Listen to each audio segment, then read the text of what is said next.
Israel और Hezbollah में फिर छिड़ने वाला है युद्ध। हिजबुल्लाह ने सीज फायर डील को तोड़ा। हिजबुल्लाह लड़ाकों ने इजराइल में भेजा जासूसी ड्रोन।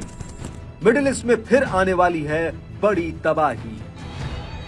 इजराइल और हमास के बीच युद्ध विराम समझौता लागू होने के बाद एक बार फिर मिडिल ईस्ट में जंग की आहट सुनाई दे रही है। हिजबुल्लाह ने सीज फायर डील के बीच अपना एक जासूसी ड्रोन भेजकर इजराइल को ललकारा है। इजराइल ने इसका दावा करते हुए हिजबुल्लाह को बहुत बड़ी धमकी दे डाली है। इजराइल ने हिजबुल्लाह लड़ाकों की हालिया घुसपैठ को उकसावे भरा कदम बताया है। इजराइल ने दावा किया कि आईडीएफ ने हिजबुल्लाह के निगरानी ड्रोन को पलक झपकते ही ढेर कर दिया। इजरायली मीडिया की माने तो हिजबुल्लाह के जासूसी ड्रोन के इजराइल में घुसने पर एयर डिफेंस सिस्टम ने कोई अलर्ट नहीं दिया था। यानी हिजबुल्लाह लड़ाकों के हाईटेक ड्रोन फिर से इजरायली सीमा में सेंध लगाने में कामयाब हुए।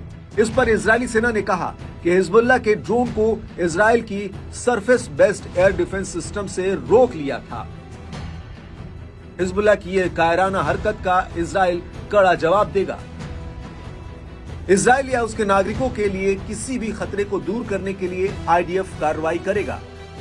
मालूम हो कि इजराइल ने बेका वैली में हिजबुल्लाह के ठिकानों को निशाना बनाया, जो इजराइल और उसकी सेनाओं के लिए खतरा था। इस पूरे मामले पर हिजबुल्लाह ने भी अपना पक्ष सामने रखा है। हिजबुल्लाह ने बताया कि लड़ाकों ने ताजा हमला इजरायली घुसपैठ के बाद किया है। बीते 28 जनवरी को हिजबुल्लाह के हथियारों के काफिले पर इजराइल ने हवाई हमला किया था। उसके अगले दिन इजराइल ने ड्रोन से हिजबुल्लाह लड़ाकों की साइटों को निशाना बनाया था, जिससे बौखलाए लड़ाकों ने इजराइल को करारा जवाब देने की ठानी थी। बताया जाता है कि इजराइल और लेबनान के बीच युद्ध विराम समझौते के बाद यह आईडीएफ का पहला हवाई हमला था, जिसमें फाइटर जेट का इस्तेमाल किया गया। दरअसल लेबनान के सार्वजनिक स्वास्थ्य मंत्रालय ने बताया था कि दक्षिणी लेबनान के एक प्रमुख शहर नवातिये पर इजराइल ने 2 हवाई हमले किए थे। इसमें करीब 35 से ज्यादा लोग बुरी तरह घायल हुए थे। हालांकि हिजबुल्लाह के दावों को झुठलाते हुए इजरायली सेना ने कहा था कि उसने हिजबुल्लाह के हथियार ले जा रहे वाहनों को निशाना बनाया था।